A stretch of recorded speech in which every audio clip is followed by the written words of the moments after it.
Today on Blue 58, on the doorstep of training camp, we find ourselves in a familiar situation, wondering what's going on with David Bakhtiari. With the star tackle now on the physically unable to perform list, the David Bakhtiari Doomsday Scenario is now on the board. Blue 58! Hello and welcome to another episode of Blue 58, the one and only podcast of thepowersweep.com. I'm your host, John Meerdink. Very happy to be with you here for another episode. And here we are again, talking about David Bakhtiari. The Packers have placed him on the physically unable to perform list. According to reports, he's had another setback in his rehab of that ACL injury that happened in December 2020. The very last day of 2020, in fact. He can't practice now until he's cleared, and who knows when that's going to be. I have to make a correction on what we've described previously as far as the physically unable to perform list. You only have to be on it for 4 weeks now into the regular season, not 6. That is a difference from previous years. You can start practicing after those 4 weeks, at which point the window opens during which you can practice. After that window, the team either has to put you on the 53 or put you on injured reserve. That is a question for a different day. If it gets that far, we've got a whole host of other issues. Initial reaction to this news, though, it's bad. It's really bad. But if you're trying to spin it, is there anything you can do? Is there any way to say, well, it might not be quite as bad as everybody's saying? I really can't think of a scenario. The most positive possible reading is that the Packers want to just get a look at him post-rehab, post whatever this setback was, before he starts practicing for real. And that even, I think, feels like a stretch. I've probably been more positive than most about the Bakhtiari recovery process. All of last season, I was trying to be as positive as we could. Just saying, the goal is to get him back for the playoffs. And even heading right down to the very end of the regular season, it looked like that was a possibility because he was heading into week 18 preparing to play. Later even than I had predicted, being ultra conservative with his rehab process. Still, he was going to be ready for the playoffs, at least we thought. Now, though, it's hard to be positive in any kind of way because, again, we've had basically 2 seasons, in effect, ruined by this injury, and we're bordering now on a 3rd season being affected. And we've used the analogy of the doomsday clock here before, ticking closer and closer to midnight. And previously we've said midnight is Bakhtiari not being ready for week 1. I think the doomsday scenario is now in play, and it's not that. It's the possibility that he never plays again. Here's why I think that's a possibility, because there's only so much you can do to fix your knee. And if I'm going to say 2 years in now, even though we're 4.5 months away from being 2 years in. Functionally, we'll just say 2 years in. How much more can you really do? If you're having setbacks, you have to face the real possibility that things are just never going to be the same again. So there's at least a chance, I think, that things are just never better for Bakhtiari. But on top of that, just as a human being, you have to wonder, how much can you really take? How much can you keep going through the rehab process before you just say, enough, I don't want to do this anymore? And maybe Bakhtiari is miles away from that point. Maybe he's close to that. He's the only one who knows. But just thinking as a human being, that has to come into play at some point, doesn't it? There's only so much you can do trying to get back to a job before you just say, that's it, I don't want to do it anymore. I'm done. I don't want to keep going through this process. And I think if Bakhtiari gets to that point, it's totally understandable. It's a real bummer for us as fans, for people who want to watch the Packers and hope they can be as good as they possibly can. But from a human perspective, I think that's understandable. And I know there's a certain amount of people on the internet that are just saying that he's not rehabbing as hard as he possibly could. I think it's fair to assume that he is. I think based on everything that we've seen from him, based on what we've learned from him as a person just from 2013, 2012 to now, why would you assume that he's not rehabbing as hard as he possibly can? Because if he can't play, if he gets cut or has to retire, it's going to cost him big financially. He's not going to see all of the money that was in that contract. On top of that, he just probably has pride in his work, and I think based on who he is as a person, who he's demonstrated himself to be over the life of his time here in Green Bay, we can fairly safely assume that's the case. But the most driven person even has the breaking point where they don't want to do it anymore. I mean, think about it for you.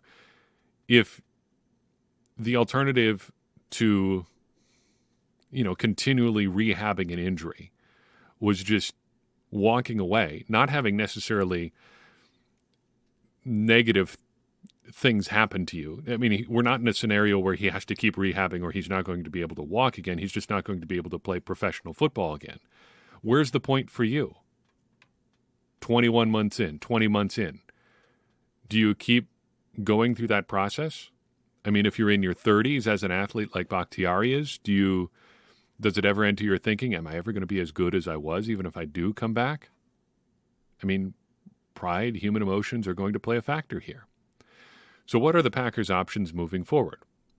First, I think there's the wait it out option, and this is the most likely scenario. You just wait it out. He needs to stay on the PUP list as long as he can. Try to come back. Maybe that's a week from now. Maybe that's 2 weeks from now. Maybe it's into the regular season. But if he can get back at any point and be a starting caliber tackle in the NFL, you take that. You take that option. And I think even if you're among the fans who are extremely frustrated with Bakhtiari for whatever reason, for good reasons or bad, sit down and remind yourself that you saw what the Packers looked like in the playoffs in 2020 with bad options at tackle. You saw what the Packers looked like in the playoffs last year with newly returned from injury Billy Turner at left tackle playing out of position and Dennis Kelly at right tackle in the playoffs. You have seen what bad tackle play looks like and what it can cost the Packers. If Bakhtiari can play at a starting caliber level, you wait for that 100% of the time.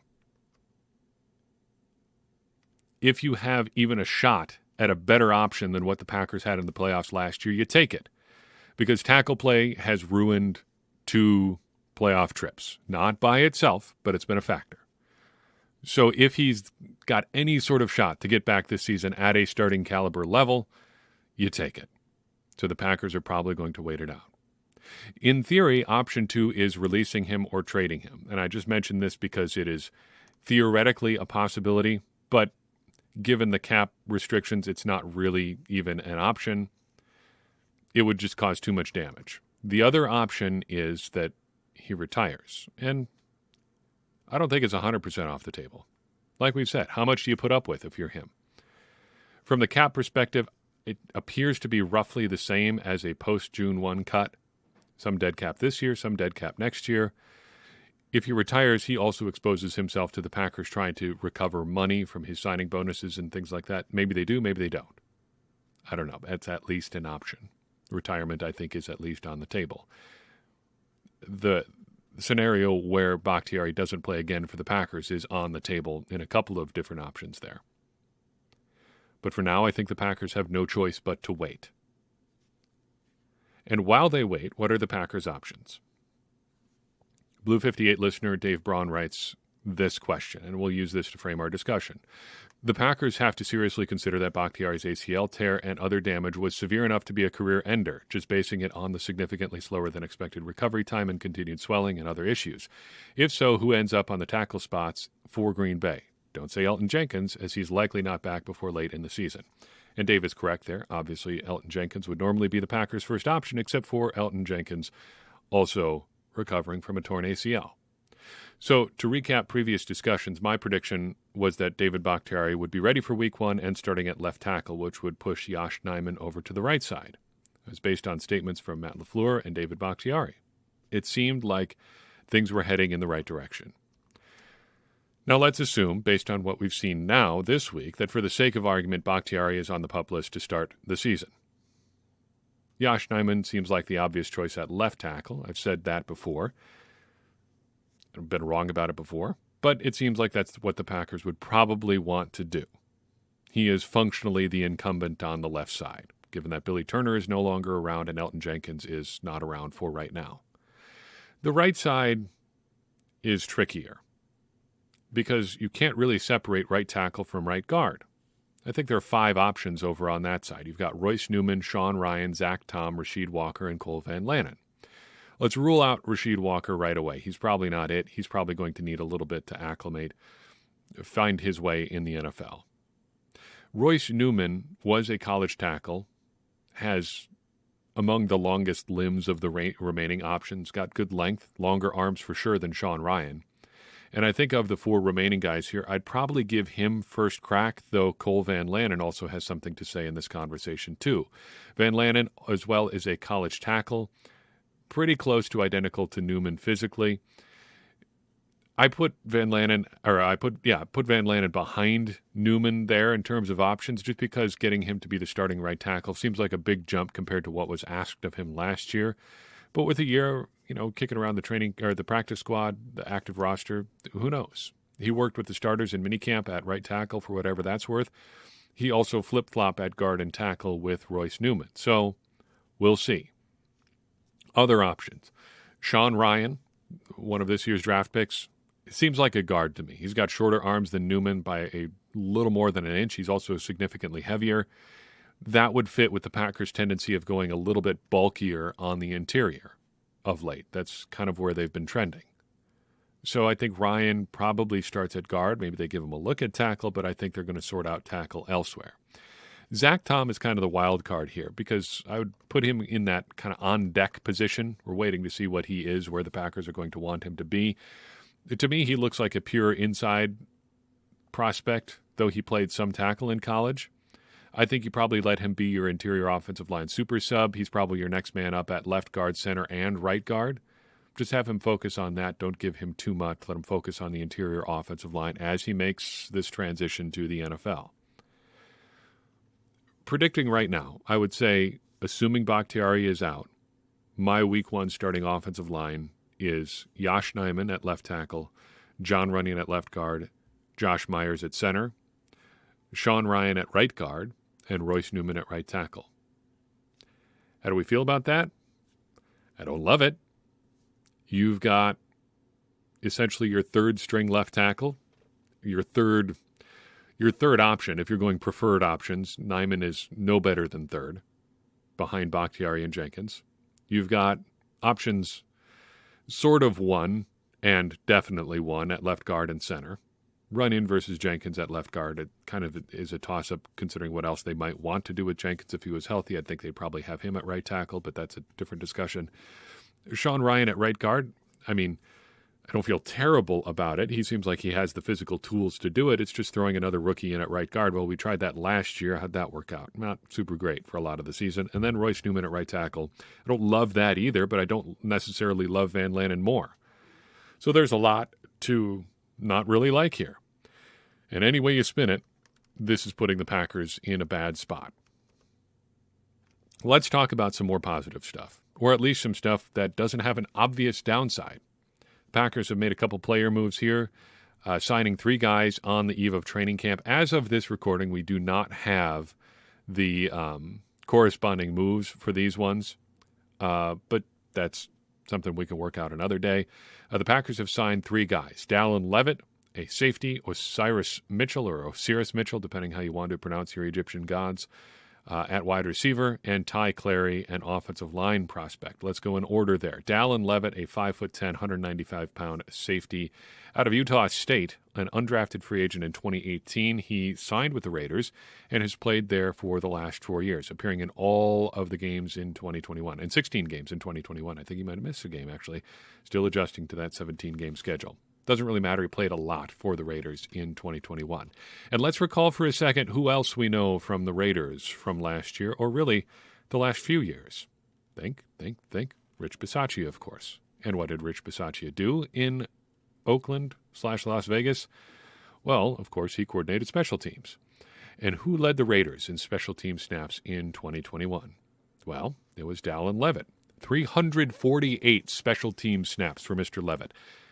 The most for the Raiders by far. The next closest guy had 260. Levitt also played 249 snaps on defense. Seems like a nice little low-end roster signing here just before training camp gets started. Bisaccia knows what he can do on special teams, and if he can add anything on defense, I think that's a win. Expectations probably pretty low. I think that's the good default position for guys signed right before camp. There are lots of opportunities at safety, though, and I predict that he is going to make the roster as a special teamer. Seems like a natural fit there. Rather than one of these guys that you wonder what kind of special teams impact they can have in addition to what they do on defense, let's just go with a guy that we know can do it on special teams and has done it a lot in Levitt. What about Mr. Mitchell? Well, he's a tall wide receiver, if nothing else, 6'5", 206 pounds. That 6'5" comes with a bit of an asterisk. At his Mississippi State Pro Day, he measured 6'3.5". It's been known to happen. Undrafted in 2021, but spent most of the season last year on Dallas's practice squad. He played in the USFL this spring, catching 23 passes for the Birmingham Stallions. Expectations got to be pretty low here, too. I like him better in theory than a guy like Danny Davis. It seems like having a guy who has some actual utility as a receiver, it's probably a good move. So I would rather have him than Davis, who I still don't understand as a prospect. I would predict that Mitchell isn't going to make the roster or the practice squad at this point. It just seems like the Packers have better options elsewhere. But Mitchell is at least in line a little bit more with interesting guys they've had in camp in the past. At least has some physical tools. He's bigger than Davis. He's produced recently in something resembling a high level of football in the USFL, though how high that level of football is going to vary depending on your interpretation of the USFL. But I think he's at least some guy worth having around. He's at least got one defining attribute where you say, at least he's tall. And you can build off of that. Finally, Ty Clary, 6'4", 315-pound interior offensive line prospect out of Arkansas. He went undrafted this spring. He initially signed with the Dolphins but was released. His agent says that he was recovering from shoulder surgery, wasn't quite ready yet when the Dolphins signed him. He started at both guard and center for Arkansas, saw both guard spots, in fact. He started both at left and right guard. He's in my no expectation group on the offensive line, but hey, anybody can be good. And having that versatility between guard and center, maybe you look at it as a little bit more competition for a guy like Jake Hansen. Low-end roster competition here. Final shout-out, or one of the final shout-outs here for our Blue 58 podcast scholarship voting before we get into some of the talk about our specialists on the Packers roster. Head over to thepowersweep.com, give that a vote. Voting ends Friday at 5 p.m. Eastern Time. We're very happy for all the people who have submitted their pitches, and I'm interested to see who wins. It's going to be interesting here coming down to the wire with some voting. Just excited to see who wins this thing and excited to help somebody get their show off the ground. So head to thepowersweep.com and cast your vote today. Packers specialists, I don't have a ton of substantive takes on either the individual specialists or the special teams group as a whole, because I think we're kind of in wait-and-see mode. What is Rich Bisaccia going to do? Give us until week 4 or 5, and we can say, all right, we're at least headed in a direction here, because it's tough to really forecast how things are going to shake out if you don't get to see anything. And it's really hard to project special teams because you don't even know who's going to be on the units. But I think it is safe to say that the special teams units have Bisaccia's fingerprints all over them already. We're seeing a lot of guys he has previous relationships with pop up in Green Bay. Mr. Levitt, we've talked about already today. There's also Keyshawn Nixon. Pat O'Donnell, though he played in Chicago, was heavily recruited the last time he had an opportunity to sign a free agent deal by Rich Bisaccia and decided to stick with Chicago. But Bisaccia likes him, and now he's got him in Green Bay. It's clear that Bisaccia is making the calls here, and I'm excited to see what the Packers can do on special teams with a guy who's making those kinds of calls with that kind of legacy of success at the helm. It at least seems like the Packers are pointed in a direction. There is more, it seems to be at least, that there is more plan than hope now on the Packers special teams. Last couple of years, it seems like well, we'll add another coach and we'll see what happens here. Now it seems like they've got a guy who's got a plan, who has had success before, and he's trying to put that plan in place. So let's see what he can do. Quickly looking at our specialists here. Mason Crosby starts things off as the Packers kicker. Bit of a rough 2021, though much of it was not his fault. He can't block for himself on field goals and PATs. The last we really saw of him, though, he was getting a field goal blocked in the divisional round of the playoffs because Tyler Lancaster was out on the field for some inexplicable reason in a playoff game and was later replaced in that game, but that's the kind of enduring image of that divisional round game as far as Mason Crosby goes. I think your expectations, though, have to be high for Crosby heading into 2022. The Packers have stuck with him at every turn. They have brought in guys that are, at least in theory, kicking against him, but it's clear they still expect him to produce. They've not taken the opportunity to save cap space by releasing him or trying something else. They've just stuck with him and hoped or believed that he is going to get better. And he can meet, I think, those expectations by just being more consistent than he was in 2021. Now, consistency is a bit of a tricky expectation for kickers because field goal accuracy tends to be a little bit fickle from year to year. And I think as we've seen in 2021, there are a lot of factors that can affect a kicker's bottom line accuracy, or at least results, that are out of his control. But he also needs to be better. There are kicks that he missed that were not anybody's fault but his last year. And hopefully he stabilizes things out a little bit in 2022. As far as predictions, I predict that he is going to have a bounce-back year in terms of accuracy. I think some consistency from Pat O'Donnell is going to help him a lot. I predict that he's going to break 83% on field goal success rate again this year. If he attempts 30 field goals, that would mean he would need to make 25 to be above 83%. I think he can do it. I also predict that his hang time on kickoffs will again drop. This was something that we saw from Crosby last year a little bit and the previous year. He's having a little bit of trouble getting the ball to the end zone on kickoff attempts, and he's had to resort more to line drive kickoffs to get it there. If you're shooting for touchbacks, that's not a bad way to go about it.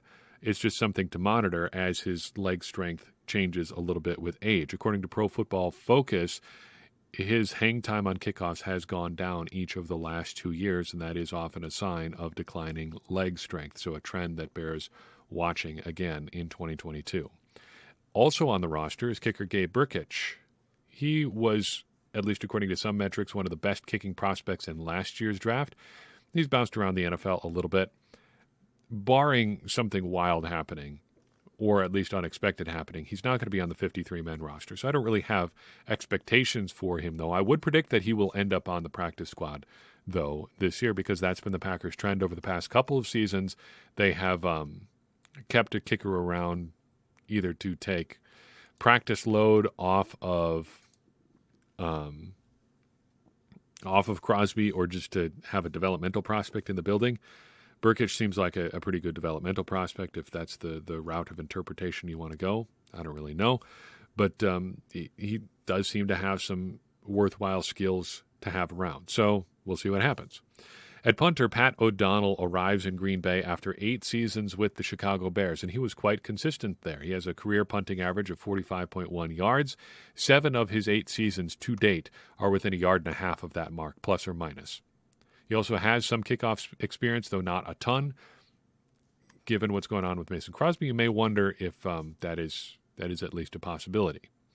Expectations, I think, are pretty high for O'Donnell. The Packers have been churning their punters the last couple of years. They're looking for consistency. They've tried 2 guys whose calling card is having a big leg. Didn't really work. J.K. Scott and Corey Bojorquez, had some big kicks, but consistency was an issue. They need O'Donnell to be consistent. And he can really meet those expectations by just being the punter that he has been. If he keeps hitting those 45-yard punts consistently again and again and again, being accurate enough, that's good enough. Just do that and be a solid holder, and I think we've got a good season out of Pat O'Donnell.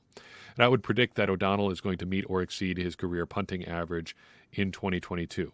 45.1 is the number to beat. I think he meets or exceeds that this year. Moving on to long snappers, we've got Stephen Wardle, the incumbent in Green Bay.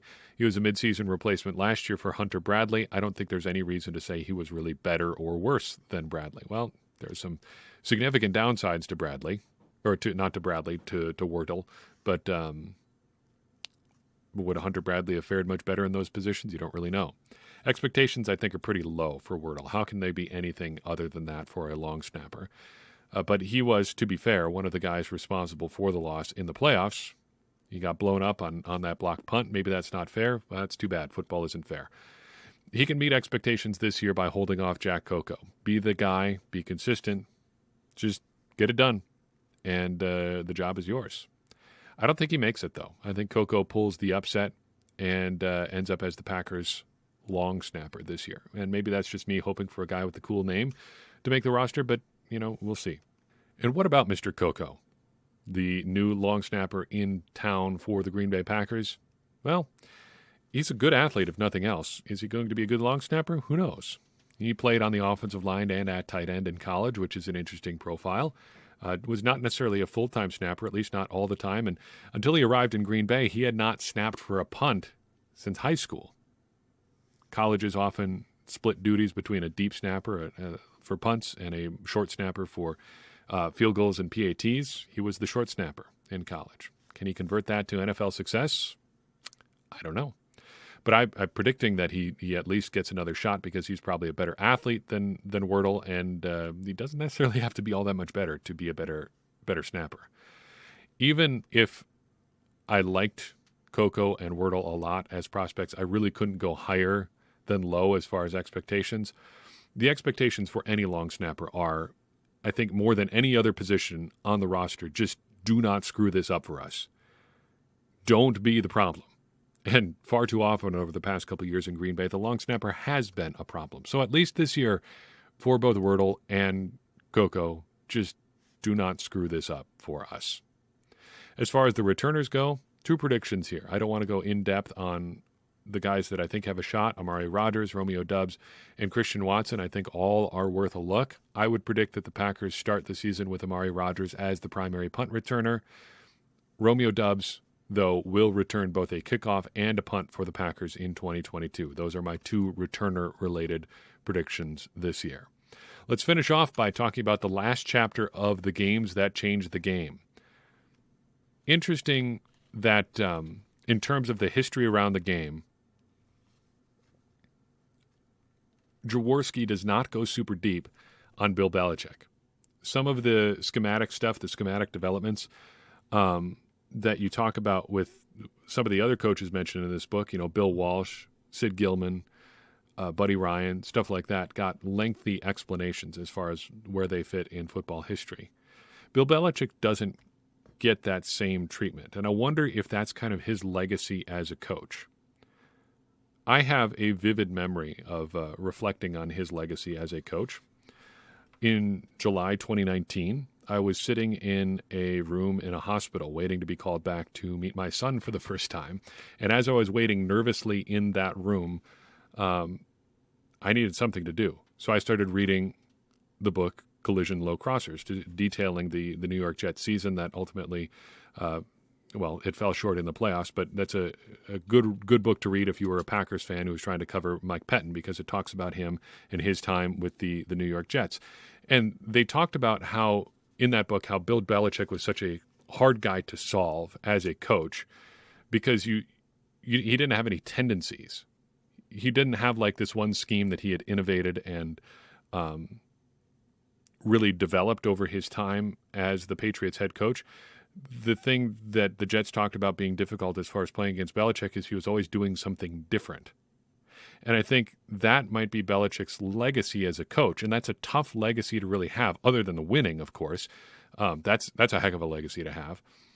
It's tough to point to something Bill Belichick has done and say, like, this is where he innovated. This was the thing that he's going to carry into the future. The thing that keeps coming up when you talk about Belichick, though, is preparation, details, not taking any play for granted.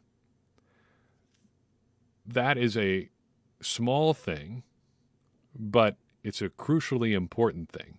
And I wonder if that sort of thing in the grand scheme is more important than being a great schematic mind, because Belichick has coached in an era where there's been a whole ton of big schematic minds moving in and out of the NFL.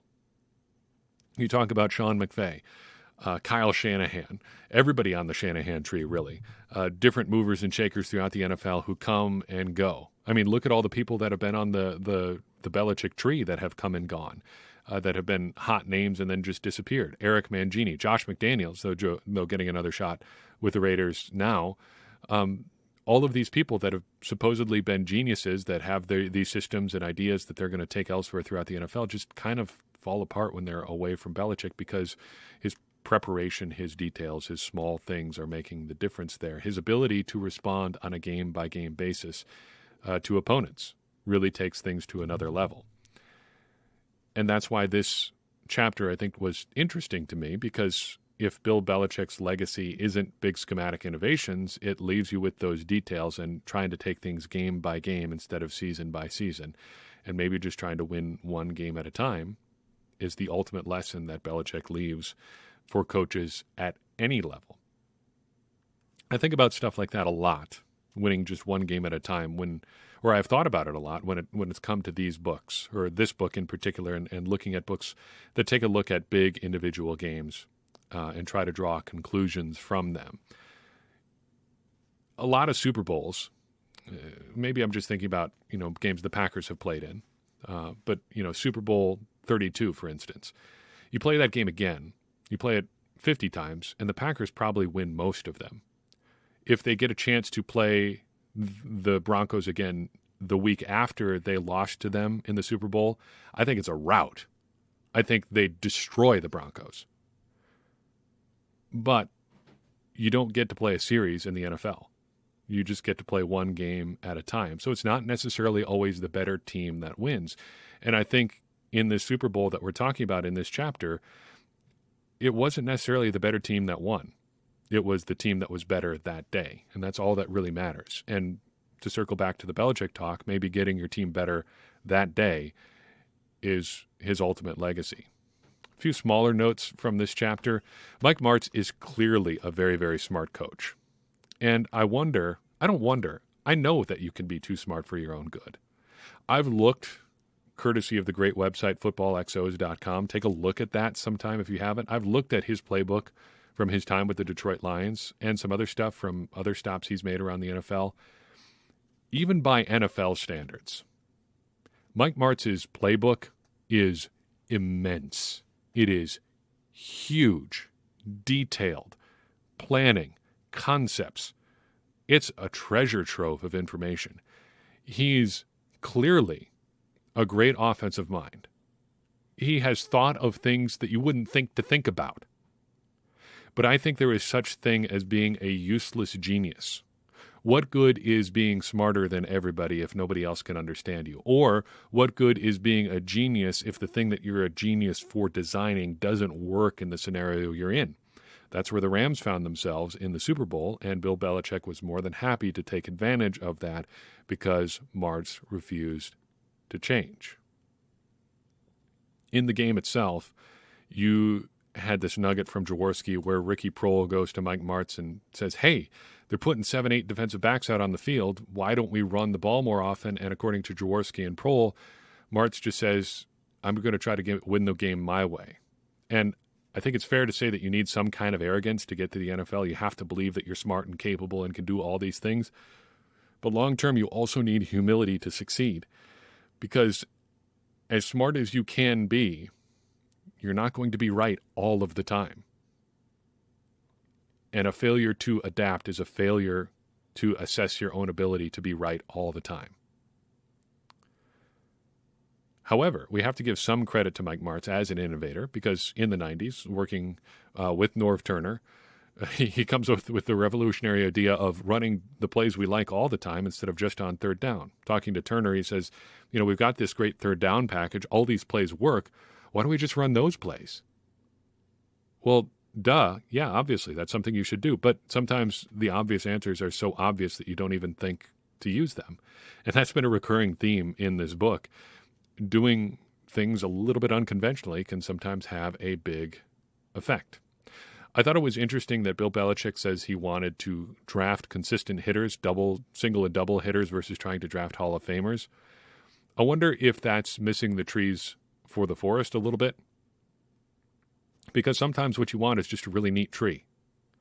Individual trees can be good too. And I think that might explain Bill Belichick's problems in the draft a little bit. He's looking for just those lower-level consistent guys instead of taking a swing on guys that might have a higher ceiling.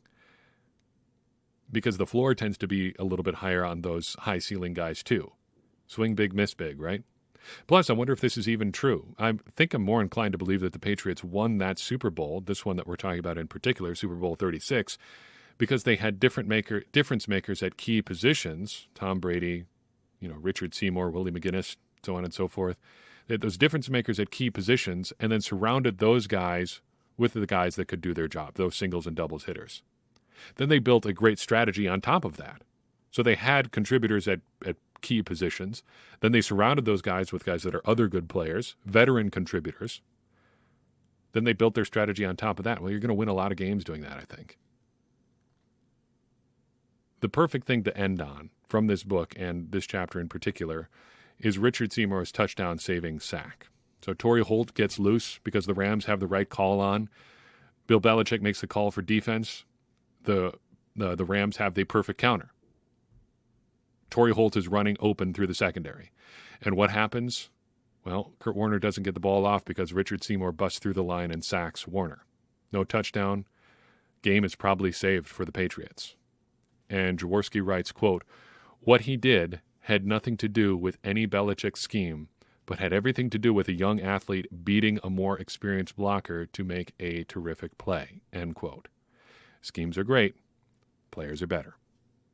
Packers connections in this chapter, 2 of them. Who did Richard Seymour beat on that sack? Adam Timmerman, a stalwart on the Packers offensive line during some of their great teams in the mid-'90s, including their 1996 Super Bowl championship team. You also get Fritz Schirmer name dropped in this game, an early contemporary of Bill Belichick when he was first coming into this league. As we leave this book behind us, I wanted to take a couple quick looks at some of the predictions that Jaworski made.